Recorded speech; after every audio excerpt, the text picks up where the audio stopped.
धारी तुलसीश्याम हाईवे पर एक गोजारे अकस्मातनी घटना बनेली छे, जेमां खीसरी दुधाळा तरफथी आवी रहेली छकड़ो रिक्शा के जेमां 9 जेटला पेसेंजरो पण मुसाफरी करी रहेला हता। आ छकड़ो रिक्शा ज्यारे कुबड़ा खीचा चोकड़ी खाते पहोंची हती त्यारे सामेथी आवी रहेलुं एक आईसर के जेना ड्राइवरे बेफिकराईथी बेदरकारीथी पोतानुं वाहन चलावीने अकस्मात सर्जेलो हतो। आ अकस्मातमां घायल थयेला ईजाग्रस्तोने धारीनी सिविल होस्पिटल खाते सारवार हेठळ खसेडवामां आवेला हता। વધુ સારવાર માટે તમામ ઈજાગ્રસ્તોને અમરેલીની સિવિલ હોસ્પિટલ ખાતે ખસેડવામાં આવેલા છે। આમ જોઈએ તો આ ગોજારી ઘટનાના કારણે ધારી શહેરની એમ્બ્યુલન્સ સેવા પણ ટૂંકી પડેલી હતી।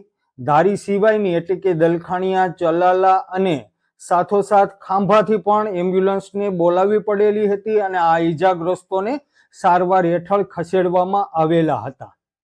દરસિંગડા કામે ગયા હતા, ત્યાંથી અમે ખીરી આવ્યા, ખીરીથી અમે રિક્ષામાં બેઠા ને તો અમે અહીંયા અહીંયા કુબડા રસ્તો રહ્યો ને ત્યાં પૂગ્યા અમે, તો અમે પાછળ બેઠા હતા તો આઈસર વાળો ઊભો હતો, અમારી રિક્ષા ચાલુ આવતા હતા અમે ધારે તો એને ઓચિતાની ચાલુ કરી અને ભટકાવી દીધી।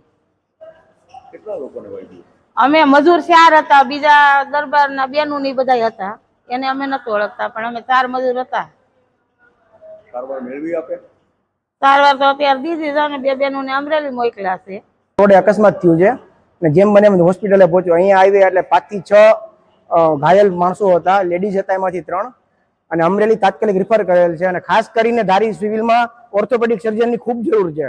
અવારનવાર આવા અકસ્માતો બનતા રહે છે, માઇનોર બી કોઈ હાડકામાં લાગ્યું હોય છે તો બી અમરેલી જવું પડે છે। ખાસ એવી માંગ છે કે ઓર્થોપેડિક સર્જન આપો। ખીચા રોડની જે ચોકડી છે, રિક્ષાની અંદર મજૂર વર્ગના વ્યક્તિઓ બધા રિક્ષામાં બેસીને આવતા હતા। ઓલી બાજુથી ટાટા 407 આવતી હતી ને અચાનક એક્સિડન્ટ થતા જે સરકારી સીસીટીવી ફૂટેજની અંદર કેદ થઈ ગયું છે।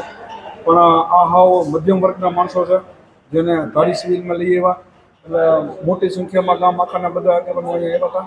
અને બીજા નંબરમાં ધારી સિવિલની અંદર ઓર્થોપેડિક સર્જન નથી, જેની હિસાબે આજે ધારી સિવિલમાં એમ્બ્યુલન્સ જો અહીંયા ઓર્થોપેડિક સર્જન હોય તો આજે 79 ગામડા છે ધારીને, તો અહીંયા ખાસ ઓર્થોપેડિકની સર્જનો છે, જેથી જે મધ્યમ વર્ગના માણસો હોય એની પાસે એટલી રકમ ન હોય કે એ બીજે ક્યાંય જઈને એની ટ્રીટમેન્ટ કરાવે, જેથી ઘણા માણસો હજી એવા છે જેના હાથ પગમાં આજની તારીખે ફોલ્ટ લઈ ગયા છે કે ધારી સિવિલની અંદર ઓર્થોપેડિક સર્જન નથી, આજે એમ્બ્યુલન્સો ટૂંકું પડી ગઈ છે।